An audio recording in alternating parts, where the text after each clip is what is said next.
Je suis très content d'être là, comme Céline a dit. J'étais là lors de la première édition et Yazid a pris le relais l'année dernière et je suis très content d'être là de nouveau. Donc du coup, aujourd'hui mon sujet c'est observabilité plus mature, plus flexible et augmentée par IA. Alors quand vous lisez ce titre, c'est un peu abstrait, je pense qu'il y a quelque chose qui est concret, qui est observabilité, qui est probablement IA. Donc par rapport à ça, j'essaie de trouver un bon métaphore par rapport au sujet que je vais présenter, parce que je souhaite ne pas parler que de IA, bien entendu. Donc, ce week-end, lorsque j'étais à la piscine, j'ai trouvé cette image. J'ai écouté un podcast récemment qui parle de ce monsieur qui a fait fortune avec de l'assaisonnement. Donc, il avait un assaisonnement avec un geste un peu, on va dire, instagrammable, et il a fait fortune depuis. Donc, je trouve que c'est une métaphore intéressante. Je ne sais pas si vous êtes d'accord ou pas.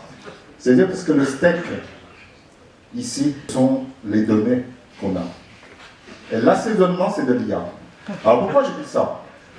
C'est-à-dire que si vous n'avez pas un bon steak, peu importe vous mettez de l'assaisonnement dessus, c'est un mauvais steak.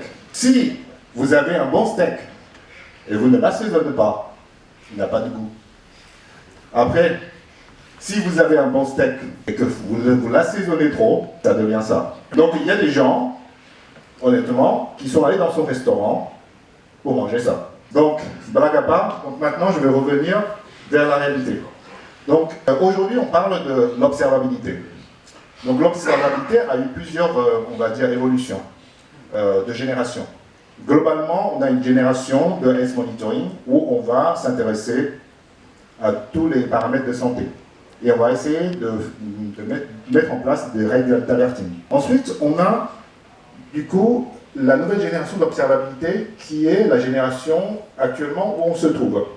C'est-à-dire que le focus il est fait sur tout ce qui est collecte de data, tout ce qui est construction de dashboard et tout ce qui est construction de règles d'alerting qui permet de corréler. Aujourd'hui, il y a une nouvelle tendance qui va sur cette observabilité redefined.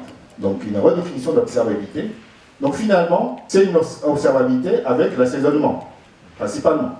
Et donc en portant plus de contexte, en portant plus de corrélation IA, et bien entendu, comme l'assaisonnement ne suffit pas, il faut aussi présenter dans une assiette, il faut aussi manger dans un bon lieu. Donc on a aussi d'autres paramètres qui s'appellent Open Standard, Open Télémétrie, ainsi de suite. Donc aujourd'hui, si je présente Elastic Observabilité, donc, comme on a plusieurs éditeurs qui se présentent ici, globalement, une observabilité plateforme ne sont pas très différents de ce que vous voyez là. C'est-à-dire qu'à gauche, vous avez de l'ingest de data, idéalement de l'open-télémétrie, idéalement avec une corrélation avec des données métiers. Et après, à droite, ce qu'on cherche, c'est de réduire le temps moyen de la résolution, de trouver la causalité et d'avoir des informations compréhensibles. Et au milieu, vous allez, donc du coup, avoir cette plateforme d'observabilité qui va vous proposer un ensemble de fonctionnalités qui est de l'ingest jusqu'à processing, storage, search, AI, visualisation, règles d'alerting, workflow. Donc, à votre avis, aujourd'hui, on en a plusieurs, on a des statistiques qui disent, en moyenne, on a 5 solutions observabilité par entreprise. À votre avis, qu'est-ce qu'ils galèrent aujourd'hui? Et quels sont leurs focus aujourd'hui? Est-ce qu'ils vont vous demander mettez-moi plus d'agentique, ou est-ce qu'ils vont vous demander mettez-moi plus d'alerting, à votre avis, sur la stack au milieu? Je vais vous donner la réponse. Leur focus est là. Ce qui galère, c'est onboarding de données. Ce qui galère, c'est onboarding de données de qualité. Ce qui galère, c'est onboarding de données structurées. C'est-à-dire que si vous allez onboarder des données non structurées, pas de qualité, après vous faites la moulinette IA, vous aurez de la merde. Donc, ça c'est dit. Donc, du coup, ça fait ma trame de mon présentation. Donc, je vais vous donner à manger un petit peu de l'IA à la fin. J'ai prévu. Mais je vais d'abord vous parler un petit peu ce qui était le focus de schéma précédent. Donc, il y a vraiment un focus qui doit être fait sur tout ce qui est data collection, tout ce qui est structuration de données, data qualité, etc. Je suis tombé, alors c'était hier soir, quand je bouclais le slide deck, je suis tombé sur un blog post qui est vraiment très intéressant, je vous invite de le lire. Ce blog post, il dit quoi? Il dit, l'auteur de blog post, il dit, j'ai participé à deux KubeCon, une conférence, dans l'inception flow, donc c'est un peu équivalent de ce que vous voyez en haut là, dans tous les stands des exhibiteurs, des sponsors, tout le monde est en train de faire les démos de Agentic AI. Sauf qu'en bas, au sous-sol, les gens sont en train de discuter comment ils galèrent pour structurer les données de Syslog. Et ça, c'est la réalité. Et je vous invite vraiment de le lire parce qu'il résonne. Et ce n'est pas juste la blague. Il résonne pourquoi l'entreprise, la plupart des entreprises, ne sont ni prêts en termes de qualité de données pour faire de l'agentique, ne sont ni prêts en termes d'infrastructure pour faire de l'agentique. Un blog que j'ai tombé hier, je voulais trouver l'occasion pour l'ajouter. Donc ce qui me fait le pendant de mon image ici, c'est-à-dire que lorsque on fait de l'observabilité, on ne peut pas éviter les logs. Et lorsqu'on ingère les logs, on a cette situation-là. C'est-à-dire qu'on a beaucoup de logs non structurés, on a beaucoup de logs. Et on a beaucoup de logs de systèmes différents et sans avoir un format standard. Donc comment on fait? Parce qu'il y a beaucoup de challenges là-dessus. Donc Elastic, nous, notre focus aujourd'hui, c'est de préparer une solution qui s'appelle Streams. Alors une solution qui s'appelle Streams, il va servir finalement d'abord pour bien partitionner les données. La partition de données, bien comme il faut, est la clé de la structuration de données. C'est même avant tout sur les champs spécifiques. C'est-à-dire qu'il va bien vous permettre de bien gérer les règles de gestion de cycle de vie, de bien gérer tout ce qui est droit d'accès, permission, de bien gérer tout ce qui est optimisation du stockage, ainsi de suite. Ensuite, Streams va vous permettre de trouver un bon moyen de processer les données, c'est-à-dire de transformer les données. Donc à savoir s'il y a des données qui ne sont pas bien préparées, ben, on va essayer de bien préparer. Et on va aussi bien préparer de façon que si jamais il se passe mal, on a un failure store qui nous permet de retrouver les éléments qui ne sont pas bien qui sont pas bien parsés, et donc du coup on peut avoir une tendance. Donc tout ça va nous permettre d'aller acheminer avec des données de qualité. Donc après on peut faire plein de choses sympas. On peut faire des événements signifiants, on peut évaluer tout ce qui est data qualité, ainsi de suite. Donc là je vous passe juste quelques screenshots de ce qu'on est en train de préparer par rapport à tout ce qui est partition de données, processing, par rapport à tout ce qui est définition de cycle de vie de données, des index, et par rapport à tout ce qui est définition, enfin, tout ce qui est recherche de évaluation de la qualité de données. Maintenant, au-delà de ce que je viens de dire, Streams, il y a aussi un autre aspect qui est très important, c'est tout ce qui est l'aspect, on va dire, optimisation.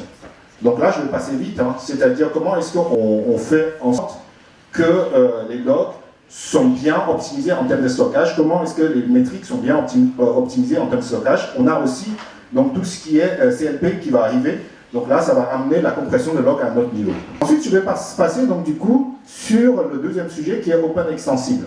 Donc là ça répond à le sujet dans mon titre, flexibilité. Donc il n'y a pas de surprise, on va vraiment miser sur tout ce qui est OpenTelemetry. Alors l'approche de Elastic, c'est de proposer ce qu'on appelle IDOT, Elastic Distributed OpenTelemetry. Donc là, on va s'appuyer sur IDOT Collector et IDOT STK. L'enjeu ici, c'est non seulement de répondre au standard le mieux possible, mais aussi de répondre de façon que ça soit bien intégré dans la solution, mais que ça soit supporté. Je vous passe les éléments ici, encore une fois, si vous regardez le slide, ce qui est vraiment aussi très important quand vous faites de l'OpenTelemetry, c'est tout d'abord la structuration de données. Donc là, on parle de Elastic Common Schema, on parle de sémantique convention. Ensuite, on parle donc tout ce qui est l'aspect IDOT lui-même. Donc la présentation précédente est très intéressante en ce qui concerne, par exemple, la mise en place de collecteurs et aussi la monitoring centralisé de collecteurs. Et après, troisièmement, c'est tout ce qui est l'aspect hôtel native. Il y a vraiment plusieurs aspects. Là, ce qu'on appelle hôtel native, c'est non seulement le support de OTLP, endpoint, mais aussi la façon dont les données peuvent venir de façon agnostique.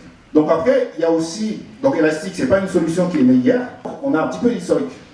Donc il y a aussi un challenge et une obligation, on va dire, de converger l'ensemble des data collectors qu'on a vers de l'OT collector et IDOT SDK. Je passe donc du coup au troisième sujet de la présentation sur tout ce qui est AI Driven Analysis. Alors là, ici, ce que je voulais vous présenter, c'est aussi, quand on parle de l'IA, il y a aussi un modèle de maturité.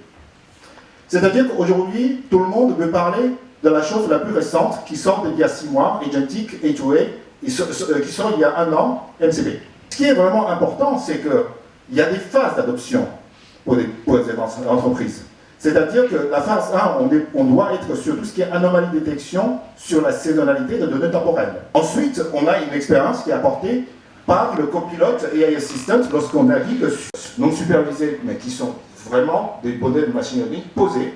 Et après, il y a tout ce qui est nouveau. Je ne sais pas si vous avez entendu une nouvelle expression qui s'appelle prompter, c'est prier. Donc, il y a le nouveau, c'est-à-dire que des choses agentic fancy, que vous allez dans un stade où vous allez avoir moins de contrôle. Je sais que j'ai que seulement 2 minutes, en plus j'ai une démo, donc ça va être très challenging. Donc, tout ce qui est classique ML cockpit, toolkit, vous voyez ici. Donc là, on est sur de catégorisation. Il y a un de nos confrères à montrer, anomalie détection, change point détection. On a donc du coup tout ce qui est forecasting, corrélation, etc. Donc, cette image représente un petit peu ce que ça veut dire, les choses simples doivent rester simples. Anomalie détection. Lorsque vous êtes incapable de dire c'est quoi la sévérité, vous allez faire de l'agentique, vous allez trop vite. Après, il y a tout ce qui est RAG-based Agent Assistant. Donc ça, moi-même et Yazid, sur cette même scène, on a déjà présenté l'année dernière. Donc ça, on va dire, c'est des petits clics qui vous permettent de demander IA sans avoir à prompter pour comprendre ce qui se passe et pour pouvoir générer des visualisations en the fly. Donc après, il y a la dernière partie de présentation. Donc là, on y arrive, tout ce qui est fancy, agentique et compagnie. Il faut quand même le faire. Donc, ce qui nous amène à ce qu'on appelle le context engine. Donc là, on a dit déjà, on a la détection, on a des éléments de root cause analysis. Donc maintenant, qu'est-ce qu'on va faire sur la partie agentic? Donc, il y a sur tout ce qui est agentic workflow, il y a aussi tout ce qui est auto-rémédiation, il y a aussi tout ce qui est agentic lui-même. Donc, Elastic, la philosophie, c'est de présenter une nouvelle plateforme ou une nouvelle suite d'outils qui s'appelle Elastic Agent Builder. Donc, Elastic Agent Builder, c'est quoi? C'est de dire que vous avez la possibilité de créer des outils. Qui créent des outils, en fait, text to query, et vous contrôlez le prompt de l'agent, et vous associez comme vous voulez. Et après, vous accédez à ces données-là, et vous pouvez les exposer soit via MCP, soit via A2A Protocol. Donc, là, vous voyez, à gauche, vous avez, du coup, une interface d'agent qui vous permet de créer votre agent, et après, vous avez la possibilité de créer des outils qui vous permettent d'associer à un agent. J'en ai terminé, j'ai plus de temps pour faire la démo, mais si vous voulez, vous m'accordez.